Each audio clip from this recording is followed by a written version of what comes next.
I want to welcome you to Wesley United Methodist Church. We are so honored to be able to host this event for the community today. This is a nonpartisan event, and it's really all about understanding what Christian nationalism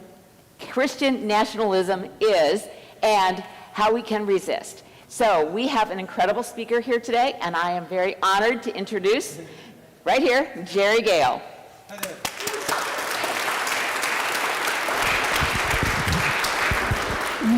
So can you hear me in the back? Okay, so we're having a little bit of trouble with the slides, and look at that. We are ready to roll. So my name's Jerry Gale. I live up in the Twin Cities. As you can see there, I attend Hempel Avenue United Methodist Church, and I'm the lead organizer for something called Christians Against Christian Nationalism in Minnesota. Back on January 6th in 2021, I watched as people stormed the United States Capitol carrying signs that had Donald Trump and Jesus Christ on them, and I wondered, who are these people? So I did like we all do. I went to the Google and started Googling around and found something called Christian nationalism, and didn't quite agree with what I was seeing, and then I found a website called Christians Against Christian Nationalism, and I was like, well, I'm a Christian. It seems like I'm against Christian nationalism. So I got in touch with that organization. So we'll go to the next slide. So Christians Against Christian Nationalism was started in 2019 by the Baptist Joint Committee for Religious Liberty. Baptist Joint Committee, BJC, has been around since 1936, and it's a faith-based advocacy for upholding the Baptist principles of religious liberty. Back in 1936, us good Methodists and Presbyterians looked on the Baptists with some suspicion, and so they really believed in the religious liberty of their faith. During 2023, I spoke to BJC about, rather than just being advocacy, maybe you should start some chapters or grassroots or community organizing. And they, in January of 2024, they supported me holding a meeting in the basement of my church up in Minneapolis. And they sent invitations out to people, and I sent invitations out to people. I was hoping to have 20 or 30 people show up, and I had over 100 people from a number of different denominations. And so there was a great deal of interest, and we've just been building it since then. So next slide. So we had this organization, Christians Against Christian Nationalism, and so one of the first questions is, okay, what are you against? What are you for? So at the beginning of this year, the group got together and put together a mission statement. And the reason it's up here is just one sentence that says, we will work alongside Christians, people of other faiths, and secular groups to advance these four principles, and one of them being maintain the separation of church and state. And so I'm here as a Christian, but most of what I say should be of interest to people of other faiths, or if you are a secular person, you will find a lot that will interest you and probably disturb you. So what is Christian nationalism? Christian nationalism is a political ideology that has a cultural framework that seeks to merge American and Christian identities. It suggests that real Americans are Christians, and true Christians hold a particular set of political beliefs. Christian nationalism demands that Christianity be privileged by the government over other religions, and it often overlaps with and provides cover for white supremacy, racial injustice, and male domination. So this is, again, I'm just going to read this off because this is really kind of the basic foundation, the basic belief of Christian nationalism. America was founded as a Christian nation by white men who were traditional Christians, who based the nation's founding on documents on Christian principles. The United States is blessed by God, which is why we have been so successful, and the nation has a special role to play in God's plans for humanity. But these blessings are being threatened by cultural, degradation from un-American influences both inside and outside the borders. So this is another kind of very deep foundation for Christian nationalism. Quick question, who here has heard of the document of discovery? Yeah, that's about right.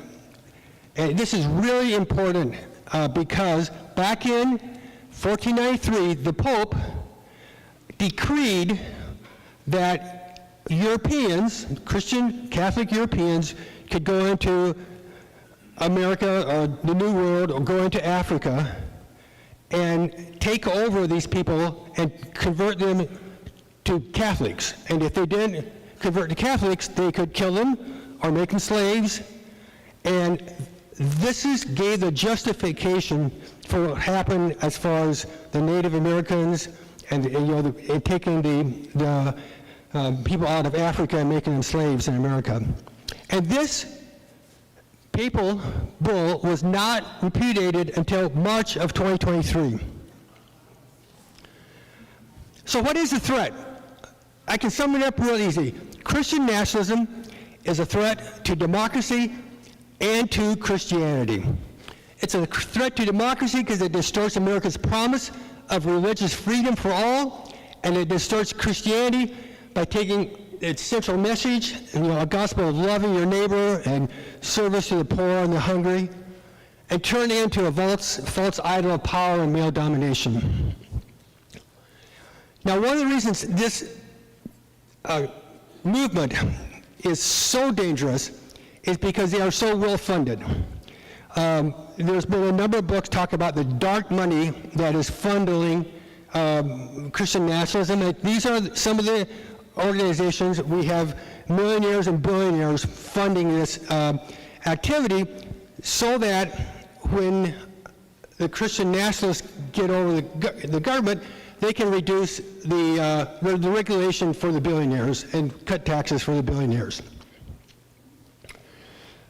So we must stand up and speak out against Christian nationalism, especially when it inspires acts of violence and intimidation, like on January 6th. But the reason this slide is up here, because at the very bottom it talks about religious extremism at home and abroad. So what's happening with Christian nationalism in this country is also happening around the world. If you look at what's happening in India, the ruling Hindus are persecuting the Muslims.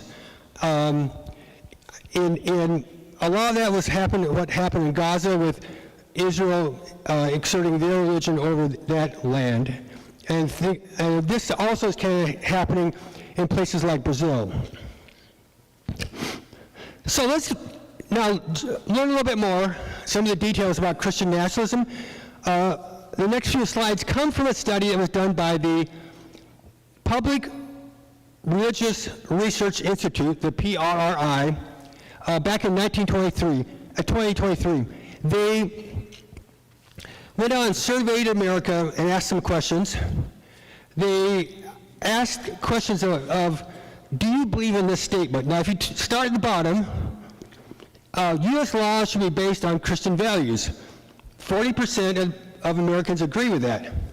Now, Christian values, how do you define that? And what you really need to do is kind of peel the onion back a little bit more, and you start asking a little bit more specific questions. And you get to the top question of, God has called Christians to exercise dominion over all areas of society. 20% of Americans believe that. And based upon the answers they received from this study, they put together a scale. Adherents, sympathizers, skeptics, and rejectors. I'm going to have to kind of walk over here and say, adherents are at 10%, sympathizers are at 19%, the skeptics are at 39%, and the rejectors are at 29%. So the adherents and the sympathizers are still the minority in this country. They just happen to have outside influence right now. Then if you look at, they also looked at each state, and they found that in Minnesota, 28% of Minnesotans are adherents and sympathizers. In North Dakota, it's 50%, South Dakota 42%, Iowa 31%, and Wisconsin 25%. So now I'm going to really take a deep dive into the swimming pool here and talk about what can be considered the driving engine behind Christian nationalism. New Apostolic Reformation. Who has heard of this term? More. Okay. So let's go on. The New Apostolic Reformation has something they call the fivefold ministry. And it comes from a verse of Ephesians. It says, God gave us some apostles and some prophets and some evangelists and some pastors and teachers. Well, they said, well, we've got evangelists and pastors and teachers, but we need more prophets and apostles. So it led to three things: the apostolic and prophetic governance of the church, Seven Mountain Mandate, and strategic spiritual warfare. So we're going to take a look at all three of these. So prophets are called by God to heal, prophesy, speak in tongues, cast out demons, and interpret dreams. And I want to emphasize that demons are a real concern to Christian nationalism. They probably believe that the fact that you are here tonight means you have a demon inside of you. So just let you know. An apostle is primarily governing the church while being advised supernaturally by the prophets. And there is a something called the Ego Vision Apostolic Team that can actually bless somebody as a prophet.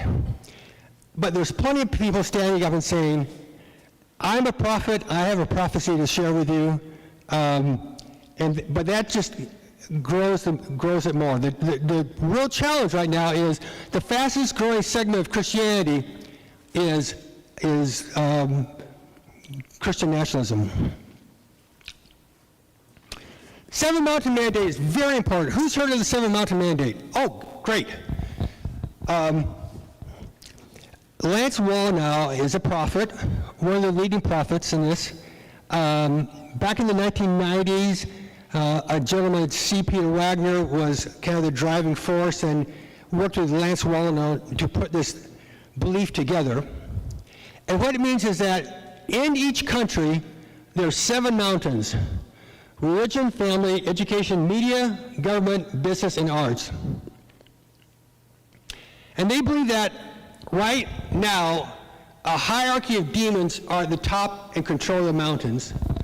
And they need to conquer each mountain by putting kingdom-minded and kingdom-motivated individuals at the top of each mountain. And so this is really a top-down Christianity. They're going to force Christianity to be in charge of the country by going straight down. So there's no separation of church and state with this.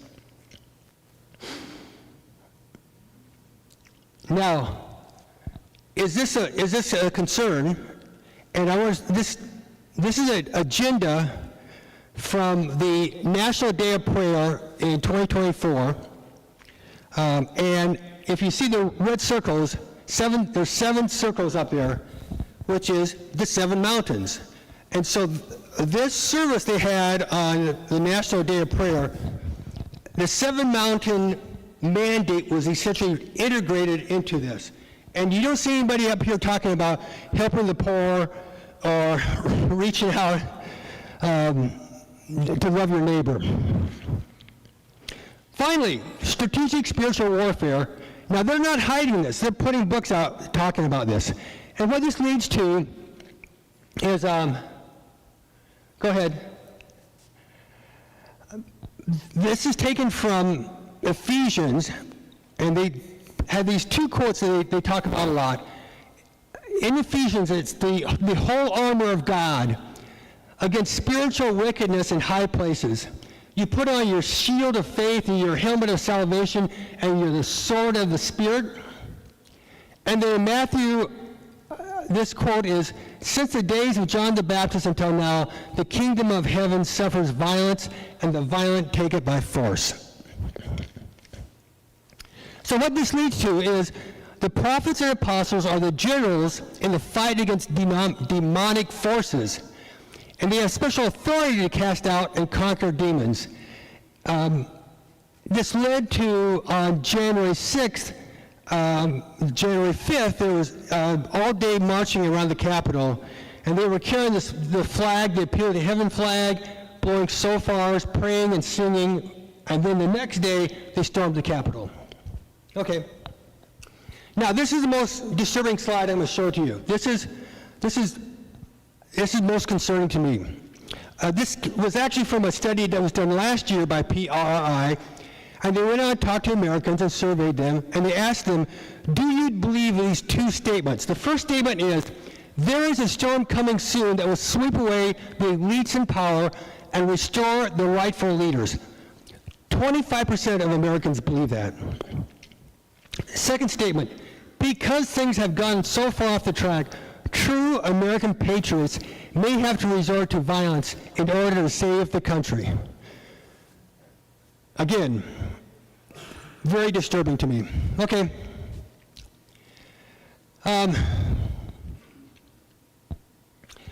So what does this movement obviously affects democracy? How does it affect Christianity? This is a quote from Russell Moore, who is the chief editor in Christianity Today, this from a couple of years ago. The number one question that younger evangelicals ask me is how to relate to their parents and mentors who want to talk about cultural war politics and internet conspiracy instead of prayer and the Bible. And what this has led to is, again,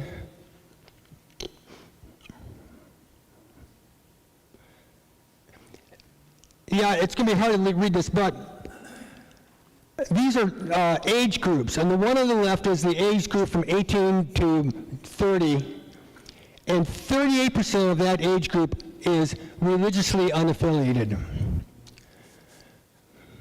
Now, hey, breaking news, Donald Trump won again. Next slide. This is one of the reasons this happened. 81% of white evangelicals voted for Trump. That's not a surprise. I'm surprised it wasn't higher. But equally concerning is 60% of white Catholics and 60% of white non-evangelical Protestants voted for Trump. Go ahead. And I'm going to read this to you because I think this really sums up why we're here. Over the last decade, many white Christians have not just selfishly supported a dangerous, narcissistic man who promised to restore their waning influence, they have now willingly blessed the advent of a new American fascism that threatens our democratic future. They are principally responsible for Trump's rise and return to power and for everything that has come into us in its wake. And this is what's coming. This is not coming. This is what's here now. So there's four names up there: Russell Vought, Linda McMahon, Pete Hegseth, Pat Bondi, hold very high important positions in the U.S. government, and they're all Christian nationalism people. Went too fast. The bottom on the bottom, the Religious Liberty Commission was created by the Trump administration, a tool to promote one version of Christianity rather than religious liberty for all. They created the Anti-Christian Bias Task Force to fight anti-Christian bias, which really doesn't exist. And then our friend Jim Jordan had this statement: ICE agents are doing the Lord's work. So this is a quote. This is actually from a podcast. Susan Hayward is a pastor in Minneapolis at the Creekside UCC Church. She just started a podcast, and in her first episode, she talks about why this podcast is important. And I think this is the way I feel. This is a precarious moment It's a threat to American democracy and religious pluralism. It feels like right now we are teetering on the cusp. Will we fall into more organized violence, or will we pull it back just in time? Now, I'm going to give you two sides of this Christian coin. The first side is Bishop Marianne Buddy was the pastor who spoke at the service on Inauguration Day. And if you remember that, you probably heard there was a lot of controversy about what she said. And so it's a good thing to go take a look at what she said. What was so controversial about this? In the name of our God, I ask you to have mercy upon the people in our country and that are scared now. There are gay, lesbian, and transgender children in Democratic, Republican, Independent families, some who fear for their lives. I ask you to have mercy, Mr. President, on those in our communities whose children feel that their parents will be taken away, and that you help those who are fleeing war zones and persecution in their own lands to find compassion and welcome here. Now, I find this almost holy words. I mean, this is the essence of what Christianity is about. So, let's see what somebody else thinks about it. Sean Fute, I look at his number of followers he has. This is what he said. The most disgraceful and embarrassing thing I have ever witnessed. It exposed the demon behind wokeness. It exposed how crazy these people are, how demonic they are, how inspired by the pits of hell they are. We banded together to pray, and we broke off that spirit and broke off her witchcraft. And he has got a lot of followers.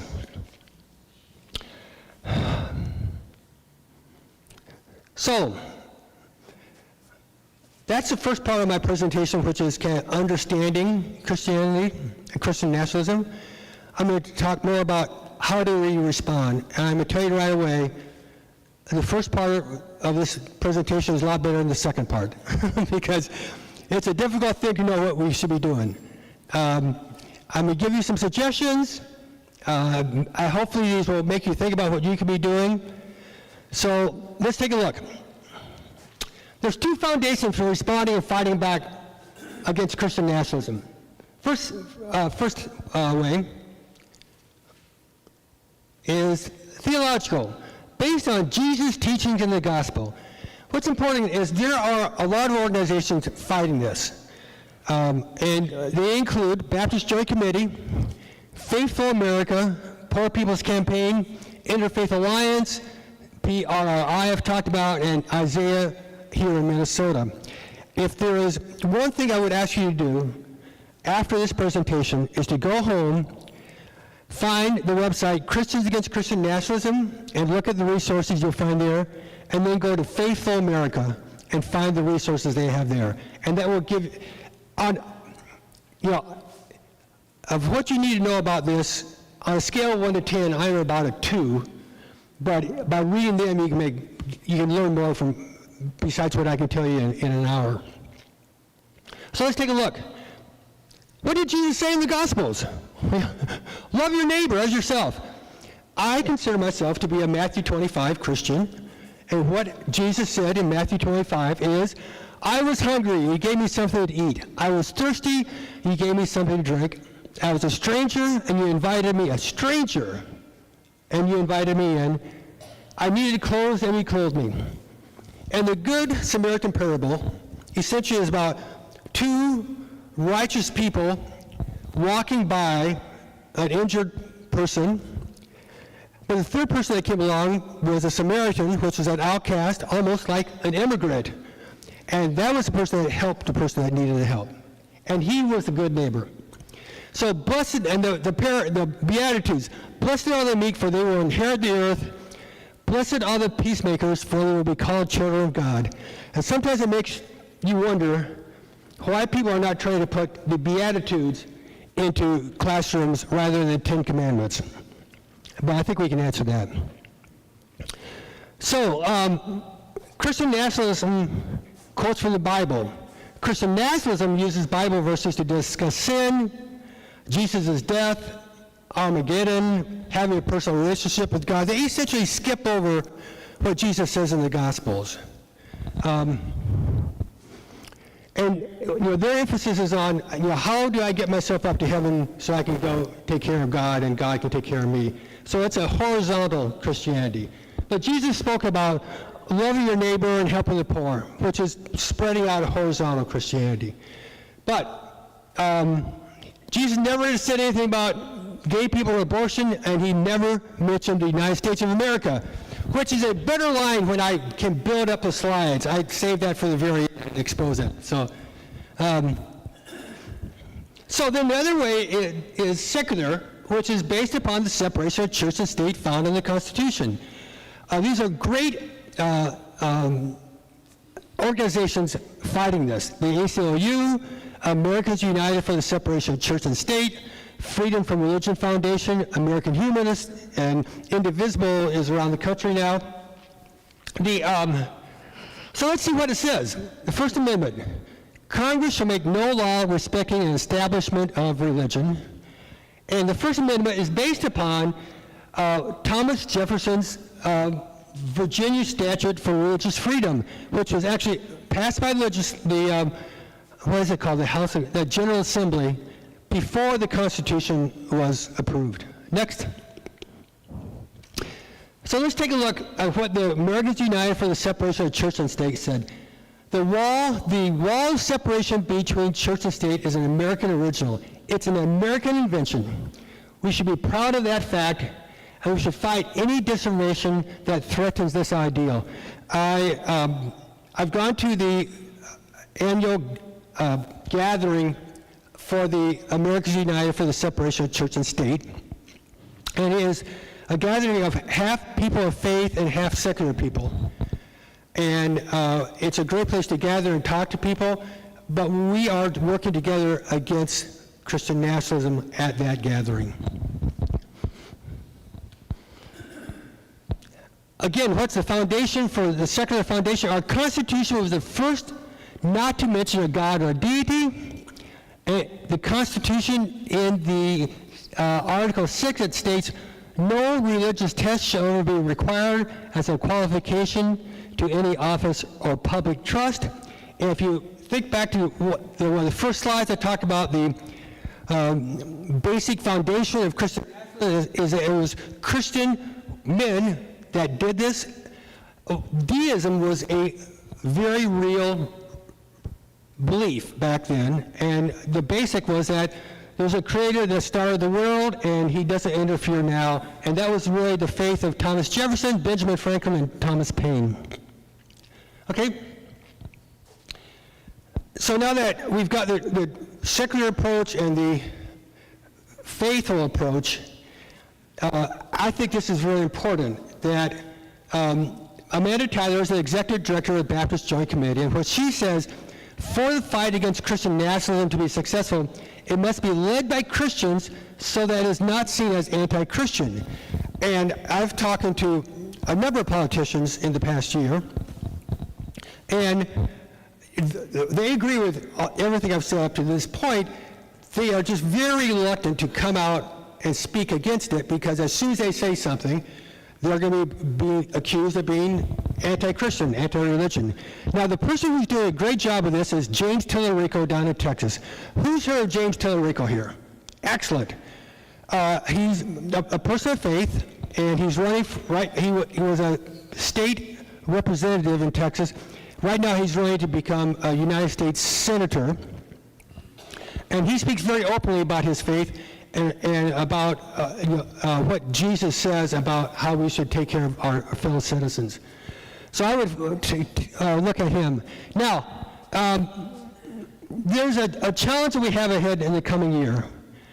If you look on the right, you have the challenge is America is essentially divided into thirds, three kind of separate bubbles. On the right, the red box, you would have the sympathizer and adherents, and about 1/3 of this country still believes that the 2020 election was stolen from Donald Trump, and they're still angry about it. Even though there's no evidence of that happened, they're still mad about it. Over here on the left is a box of progressive Christians, secular people, and other religions. And in the middle you have kind of distracted or low information voters. Now, when I say distracted, my daughter has 3 kids who are active in sports all year round. She's distracted. So it's not an insult, it's just that some people are so busy they just don't want to pay attention to all this. So, well, go back. So the challenge as we look forward to this is that to have a winning coalition against the people over here in the red is that the 2 others need to work together. Now, the reason it's a challenge is that the people in this blue, like me, I have a tendency to look at the other 2/3 of the country and say, what's the matter with you? Can't you see what's going on?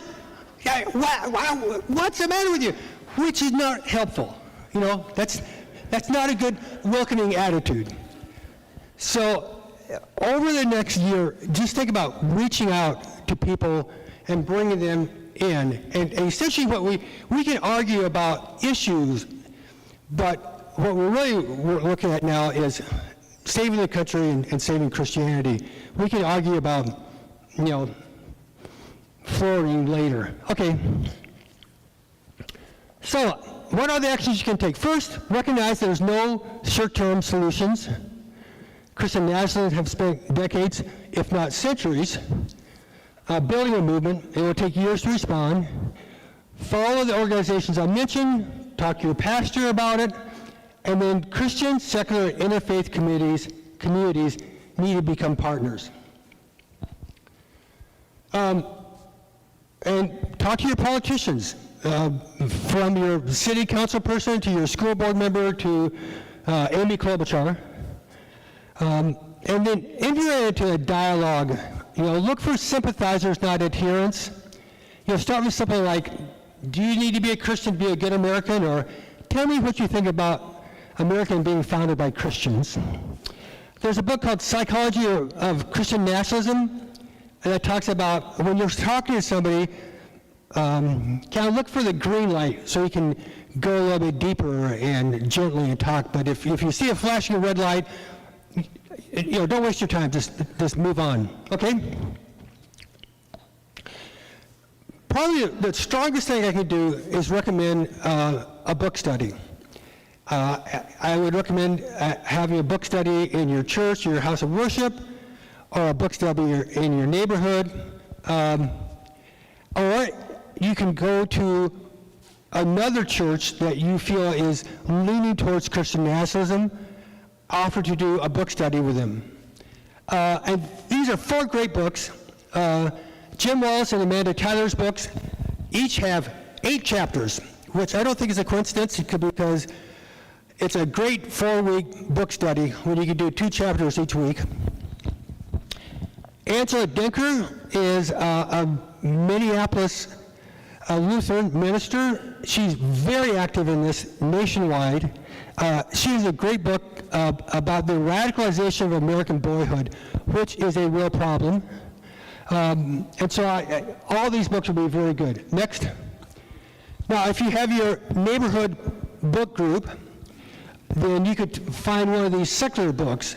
And a lot of these books do take a look at the money and the dark money pushing this this movement. Okay.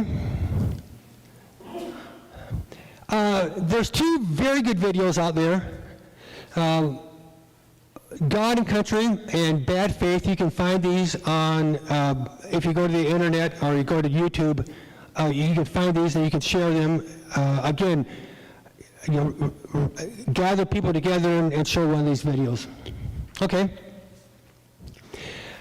School board elections are the local battlegrounds against Christian nationalism. And the movement to put very conservative people on school boards is being very well funded. And it's happening all across the country.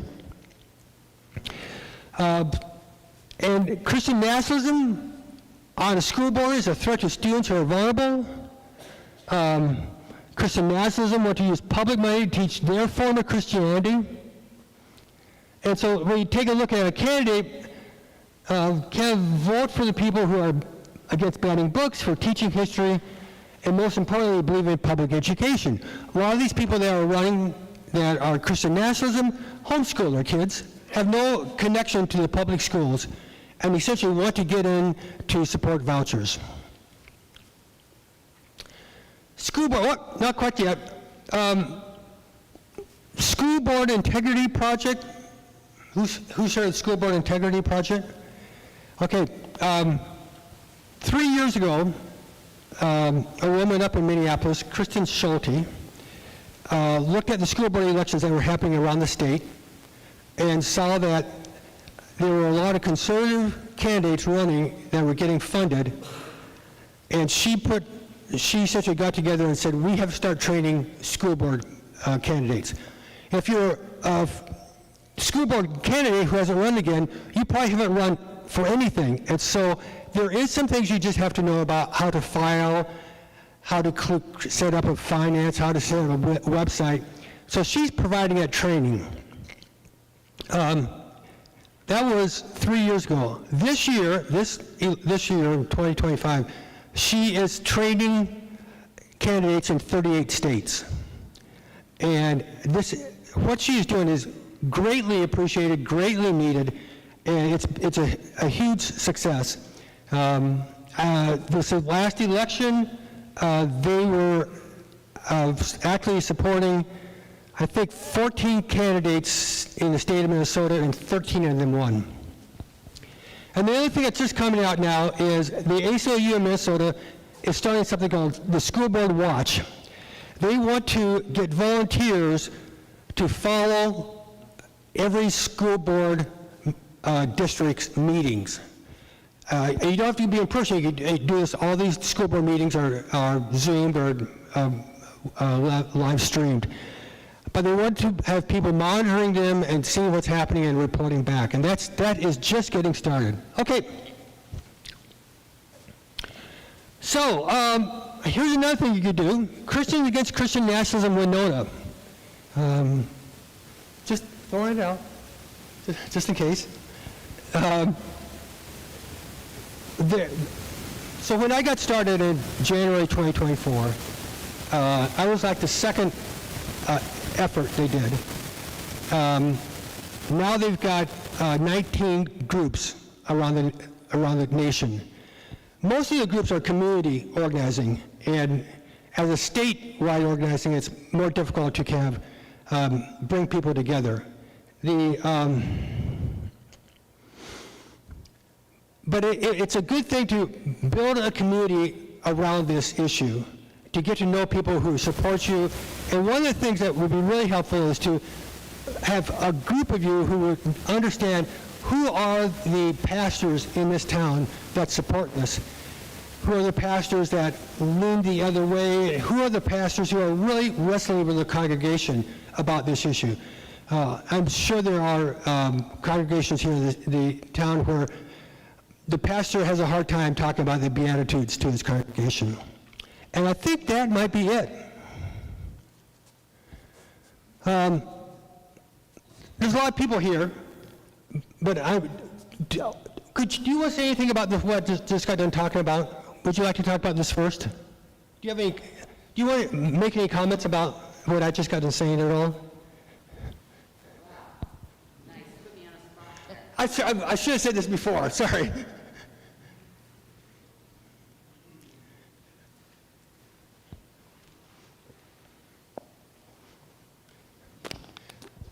You got time to think about it all the way. Yeah, I wish this was a little bit longer.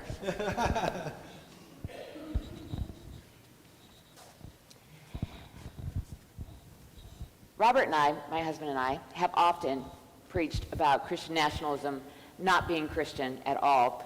And I have had my rants about if you've actually read the Bible, you would see that what Jesus is saying in the Gospels, even if that's all you read is the Gospels, it is antithetical to what we are seeing happening. There is Dr. Elaine Heath, who does a lot of work in the missional wisdom movement, has a principle that I think directly applies to how we respond and resist Christian nationalism. And the first one is, you show up. You did it. You showed up. Yay! You pay attention to what's going on around you, to the other people that are having the same questions or concerns. Then you see how you can join in and how you can participate. The first step is showing up. The second is paying attention to what's going on. And then the third is finding out how you can fit in. So it's not a passive thing. This is something that's going on right now. And you took the first step. We just have to figure out how to do the next. And you gave us some great suggestions about forming community and doing studies and seeing films. So thank you. Thank you very much. So,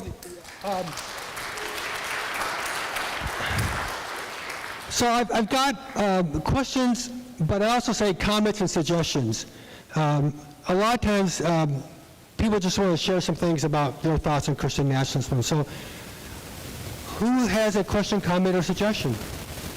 Okay. I want to know, because I'm kind of church shopping right now, and I think I've found a church that seems to be pretty open to most people, so I'll probably stay there. But how do I know when I go to a church if it's leaning towards Christian nationalism? Yeah, I can tell you how you don't do it. You don't go to their website, because every website is the other thing you might kind of check out to see if they've got a flag up in the front. Now that's not a hill to die on, but there is a movement to take the flags out of the sanctuary. I think you just kind of have to maybe go back a couple of times and see what they're emphasizing in their sermons, if they actually are talking about the Gospels. So, yeah. We talk about things failing in society, but I kind of think churches have failed in society as well.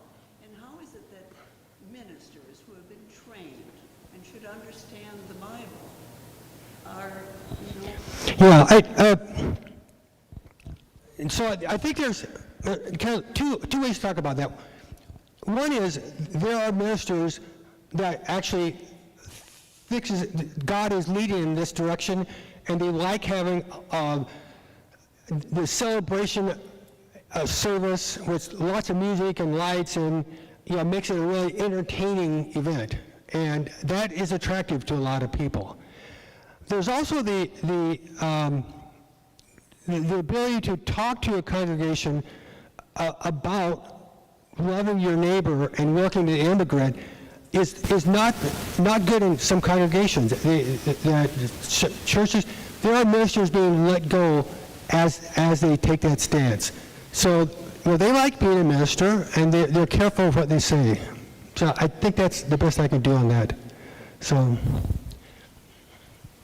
Yeah, just to follow up on that, it is really dangerous for pastors. Even early 2000s, I don't know if you know Greg Boyd in Woodland Hills. And Greg talked about this in The Myth of the Christian Nation, the book he wrote in early 2000s.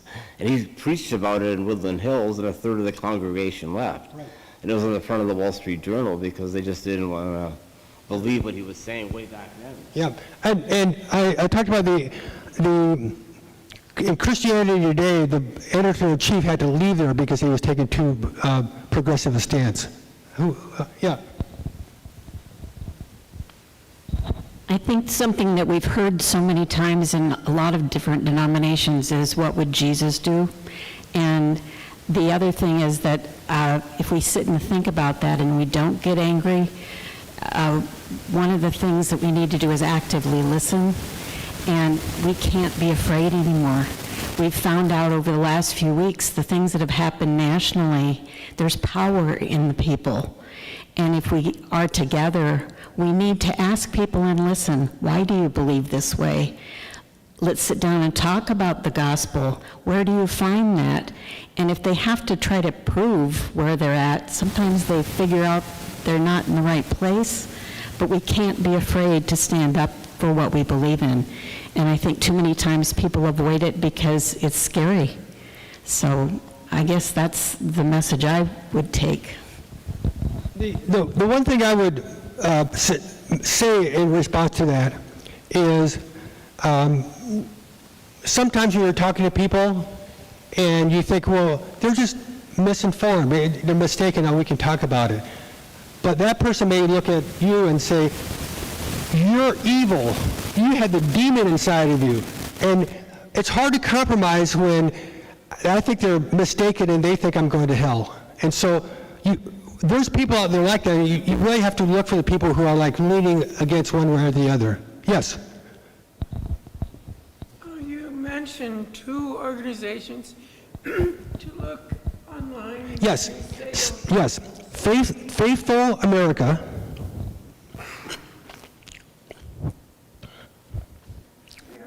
And then Christians Against Christian Nationalism, which is what the big sign says right back there. Christians Against Christian Nationalism. And if you're going to look at one other, it would be Americans United for the Separation of Church and State. Americans United for the Separation of Church and State. Yep. Hang on, I'll come back. You didn't cover Turning Point USA? So, oh, darn it. Another resource is Southern Poverty Law Center. Yeah, Southern Poverty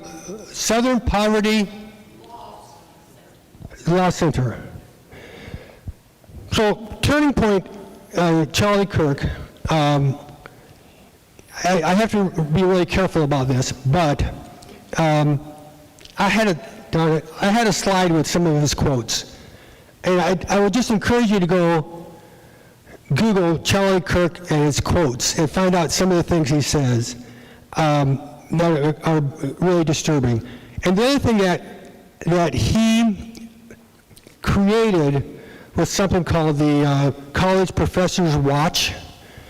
And so he would put out a list of college professors who were woke. And these people would get harassed and their lives were made miserable. He would print their home address. And so it was a very intimidating movement he was behind. And if you watched his service, which I did not, but I've read about, it was infused with Christian nationalism symbols and language. So, thanks.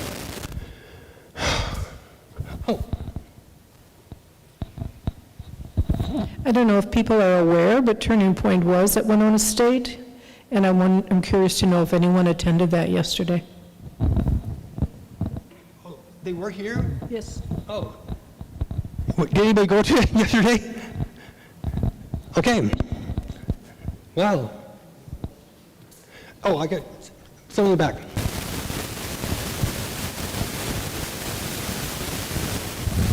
Someone mentioned, what would Jesus do? Maybe others have seen, but there is now a very small decal that I have seen on the back of cars, WWCKD. Okay. Probably in most of our churches, or many of our churches, the time that we have to actually add something to the service is joys and concerns. And I find myself always trying, because of the separation of church and state, I find myself trying to be careful not to get too political. However, my concerns, quite frankly, are very political because of what's going on in our world right now. So the question is, how far do you go when you have, there's, maybe you heard 30 things that happened that were anti-Jesus, if you want to put it that way. And how do we state some of these things politically without being political, but yet raising awareness? I find myself in a dilemma. So my response to that is, that's a really good thought, a really good suggestion. I have no idea of the answer. Okay? But it's something to be thinking about, aware of, and thinking about. So, yeah, no, yeah. What time is it? We got, oh, okay. 5 more minutes. Oh, way in the back. Somebody in the cheap seats back here. So my question is, Christian nationalism, a lot of those organizations that you had up there, they started as anti-abortion. That was their big first piece, and that's the talking points they go back to a lot. It's why, you said 60% of Catholics voted for Donald Trump. My parents are some of those Catholics, and it is 100% because they're single-issue abortion voters. And they really moved from that one issue to full Christian nationalism. So how do you walk them back? There might be a guy who might be helping in this. The Pope. The Pope is emphasizing the immigration issue right now and welcoming immigration, and I don't think he's speaking much about abortion. I think that's going to be helpful.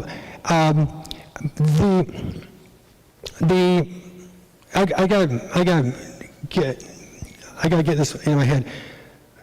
I've read some things about Christian nationalism is actually 3 types of movements. One of the movements is very conservative Catholics, and they are very much of a male-dominated movement. And J.D. Vance is somebody who is deeply in that area. Another part of Christian nationalism is a really charismatic movement that goes all the way back to the 1910s, 1920s, and that movement, women play a very large part in that. And they're very welcoming to a female prophet taking over.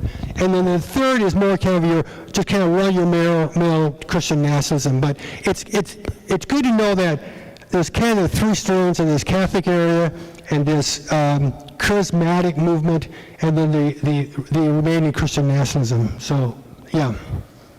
Who else? Yeah.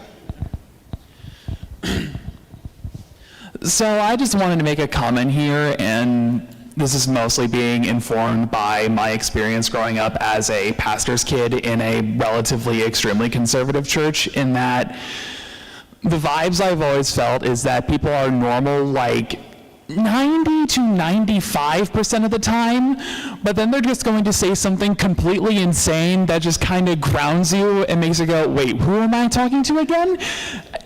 And this keeps happening. This happened to me last Monday when I was at a Bible study, and I was talking with a lady who teaches at a local private religious school, and I was talking to her about, how they did lunches, and they said, oh yeah, no, we're grateful for the legislation that Mr. Walz signed that guarantees free school lunches, but since it doesn't provide funding for, kids with allergies, which is a fairly valid and legitimate criticism, I won't argue with her on that, it should be gotten rid of because now it just takes too much of our taxes. And you can imagine just how insane that sounds out of context, but then you realize that, again, these are deeply seated, held beliefs that you often just don't see until it's too late. Which, yeah. It's that 5% you have to worry about sometimes, but yeah. But by the way, it's great to see somebody of your age here, okay? So, yeah. Thank you.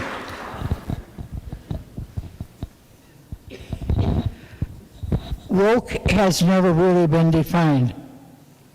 We are finding out that woke means paying money out, helping people.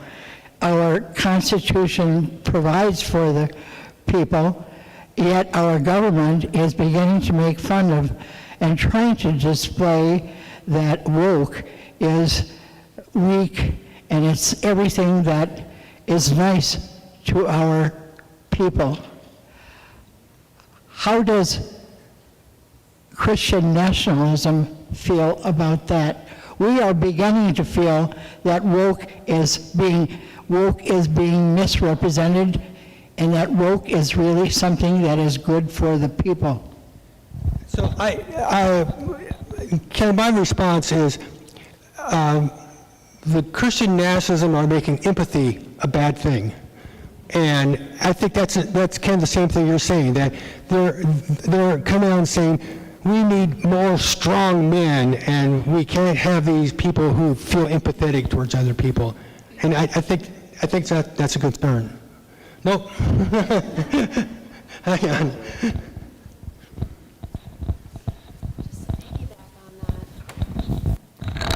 I'd just like to piggyback on the comment that was said, and correct me if I'm wrong on this. My understanding of the word woke is that it originates out of Black culture as a way to describe being awake to injustice and being awake specifically to racial injustice.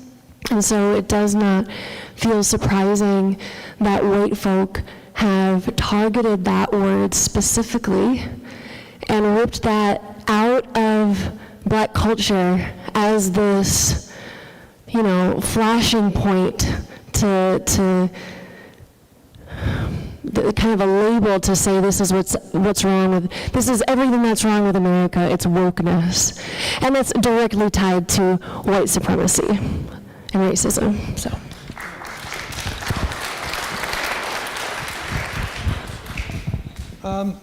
Okay, a couple more.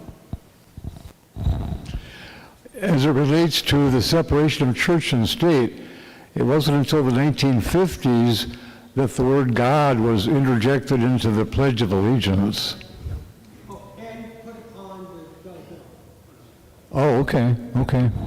About the same time they put it. Isn't it in God we trust on the dollar bill? Okay, yeah. Shall we call it a night?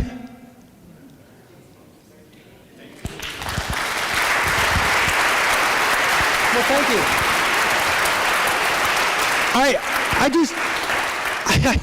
I can't tell you how hopeful this makes me to see all of you here. It's just a really positive thing. So go out and talk to your neighbors, okay?